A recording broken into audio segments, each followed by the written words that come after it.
Saudara terdakwa kasus pembunuhan seorang tunawisma di kereta bawah tanah New York, Amerika Serikat akhirnya dibebaskan dari segala tuduhan.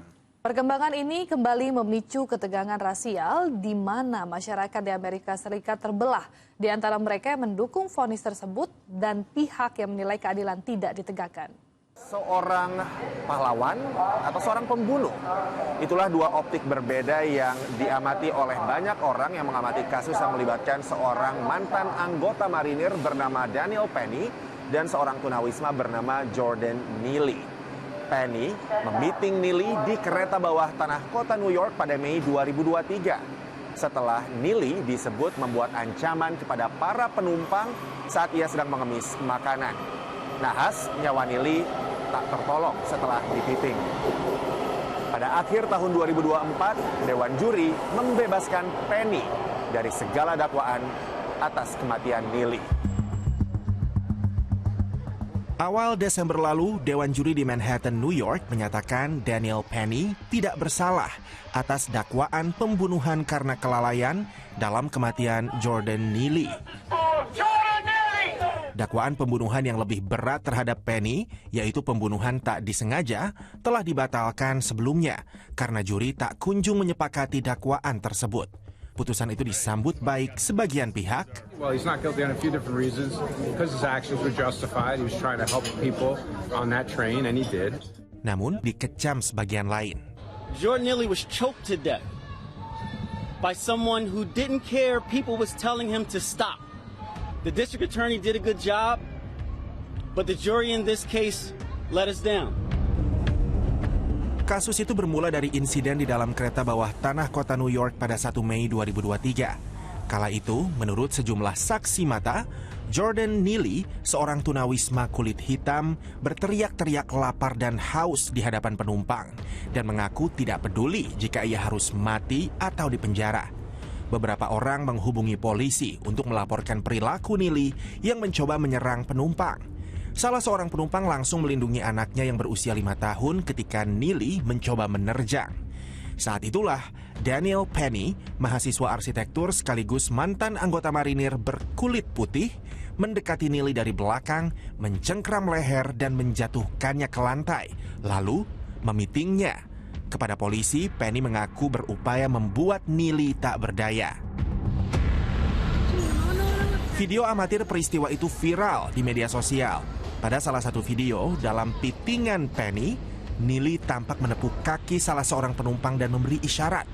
Seorang saksi di lokasi meminta Penny melepaskan pitingannya karena korban tampak sekarat. Neely dipiting selama kurang lebih 6 menit. Nyawanya pun tak terselamatkan. Kasus pembunuhan ini menarik perhatian masyarakat. Sebagian menyanjung Penny karena dianggap telah melindungi sesama penumpang kereta dari ancaman bahaya. Sementara sebagian lainnya melihat Neely, seorang warga kulit hitam, sebagai korban main hakim sendiri orang kulit putih. Dalam persidangan, jaksa penuntut mengatakan Penny menggunakan kekuatan fisik yang mematikan dan tidak bisa dibenarkan lebih lama dari yang diperlukan untuk melumpuhkan seseorang. Jaksa menyebut Penny mengabaikan peringatan orang-orang di sekitarnya mengenai risiko terhadap nyawa Neely. Penny terus memiting Neely yang tidak bersenjata meski para penumpang telah meninggalkan gerbong setelah berhenti di stasiun. Sementara pengacara Penny mengatakan bahwa kliennya mengambil tindakan karena khawatir akan keselamatan seorang penumpang perempuan dan anaknya yang dihampiri Neely. Ia menyebut kliennya menahan Neely hingga yakin ia tidak lagi menjadi ancaman dan menyangkal telah menekan saluran pernapasan Neely sebelum tewas. The guilt I would have felt if someone did get hurt, if he did do what he was threatening to do. Would never be able to live with myself. I had enough of this. The system is rigged. Come on, people. Let's do something about this. Aksi protes untuk menuntut keadilan atas kematian Jordan Neely dan unjuk rasa untuk mendukung Daniel Penny berlangsung sepanjang persidangan yang berjalan sejak akhir Oktober hingga awal Desember. You can get away with murder on the subway now. for something that every New Yorker sees every day. Everyone sees someone asking for food. Everyone sees someone panhandling for money. It's not uncommon. You know, we can't criminalize being poor. And today, we didn't just criminalize being poor, we solidified the fact that you can be murdered for just being poor.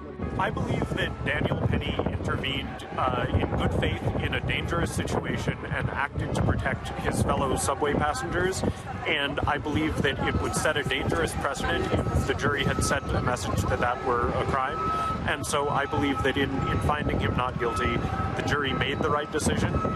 Menurut catatan medis, Neely memiliki riwayat depresi dan skizofrenia dan telah berulang kali dirawat di rumah sakit setelah ia kehilangan ibunya yang tewas dibunuh secara keji oleh kekasihnya sendiri ketika Neely masih remaja.